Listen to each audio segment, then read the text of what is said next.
Por mais de um século, o Brasil tem travado uma batalha bem complexa e persistente. Não é uma guerra com tanques ou exércitos, mas uma luta contra um adversário que ajudou a moldar a nação, o analfabetismo. E para a gente entender essa longa jornada, vamos mergulhar nos dados e na história por trás deles. Para começar, vamos direto para esse número aqui: 56,1%. Em 1940, essa era a realidade. Mais da metade de todos os brasileiros com mais de 15 anos simplesmente não sabia ler e escrever. É um número que, olha, não só mostra o tamanho do desafio lá atrás, mas explica muita coisa sobre o Brasil que a gente conhece hoje. E essa era a grande pergunta que pairava sobre o país. Pensa só, a industrialização estava ali, batendo na porta, prometendo progresso, modernidade. Mas, como é que o país ia abraçar esse futuro com uma força de trabalho tão despreparada? A questão é urgentíssima. Então, vamos voltar um pouquinho no tempo, para o início do século XX. O Brasil estava mudando, e mudando rápido. As cidades crescendo, as primeiras fábricas surgindo, a economia estava naquela transição de um país agrário para um país industrial. E aí é que tá. Operar uma máquina, entender um manual simples, até mesmo participar de uma economia urbana mais complexa, tudo isso pedia uma coisa básica: saber ler. De repente, o progresso econômico do país estava amarrado à capacidade de alfabetizar a população adulta. E tinha que ser rápido. O analfabetismo deixou de ser visto só como uma questão social para se tornar um verdadeiro freio para a economia.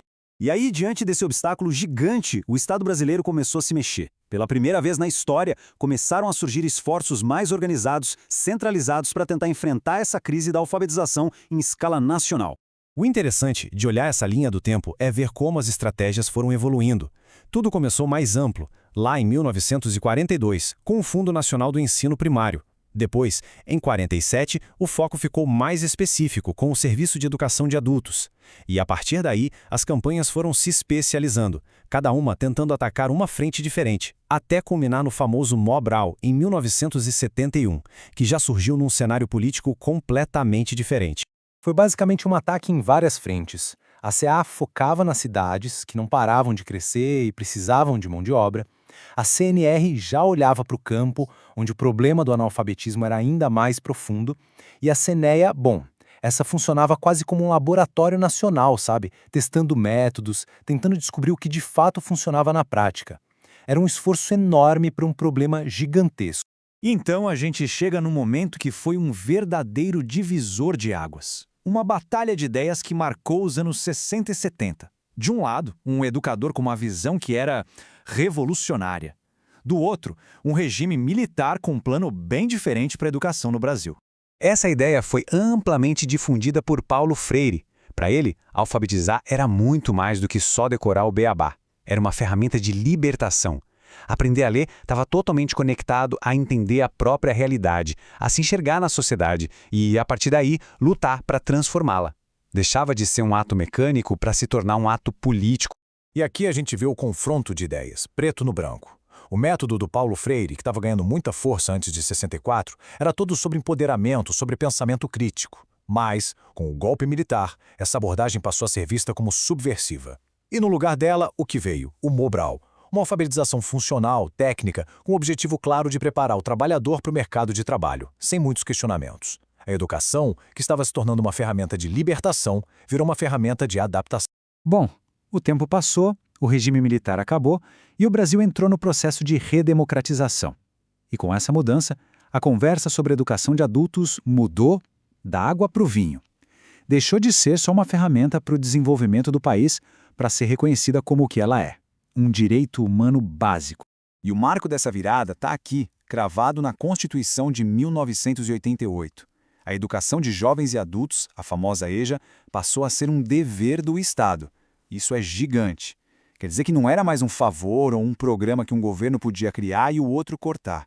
Não, virou uma garantia constitucional. E isso mudou o jogo, pelo menos no papel. Essa nova visão aqui no Brasil também estava em sintonia com movimentos globais. Um relatório importante da ONU definiu esses 4 pilares para a educação. A ideia de uma aprendizagem para a vida toda. Ou seja, a educação não era só sobre o conhecer e o fazer, mas também sobre conviver e ser. Uma visão bem mais completa, mais humana. Acontece que enquanto o país celebrava essa visão, um outro problema mais sutil estava se tornando cada vez mais claro. E isso nos traz para os dias de hoje, porque mesmo com o direito garantido na Constituição e com uma visão mais ampla sobre o que é educação, a batalha não acabou, ela só mudou de cara. O progresso foi enorme, claro, mas um novo tipo de desafio apareceu e virou o foco principal. O inimigo agora é mais invisível. Não se trata mais de não saber juntar as letras. O analfabetismo funcional é quando a pessoa até lê uma frase, mas não consegue interpretar de verdade, não consegue tirar uma conclusão daquilo. É um obstáculo gigantesco na vida moderna. E a escala desse problema é assustadora. Dá uma olhada. Dados de 2018 mostraram que 3 em cada 10 brasileiros entre 15 e 64 anos eram considerados analfabetos funcionais. Pensa nisso. É quase 1/3 da população em idade de trabalhar que tem dificuldade de entender textos simples do dia a dia.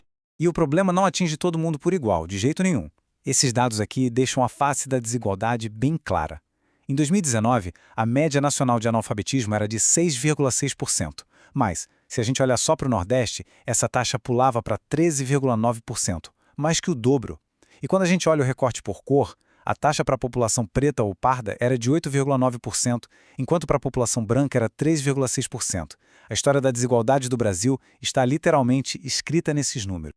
Então, a luta continua sendo uma prioridade nacional, pelo menos no papel. O Plano Nacional de Educação, por exemplo, estabeleceu metas bem ambiciosas. A ideia é enfrentar esses dois inimigos ao mesmo tempo. De um lado, erradicar de vez o analfabetismo absoluto, que é uma herança do passado, e do outro, cortar pela metade o analfabetismo funcional, que é o grande desafio do presente. E isso tudo nos leva à pergunta final. Depois de uma luta de um século inteiro, de campanhas emergenciais a um direito na Constituição, de Paulo Freire ao Mobral, a jornada foi longa. Vencer essa guerra hoje significa muito mais do que só ensinar a ler. Significa garantir que as pessoas compreendam o que leem, significa superar desigualdades históricas profundas e, no fim das contas, construir uma cidadania de verdade para todo mundo. A batalha, como a gente viu, continua.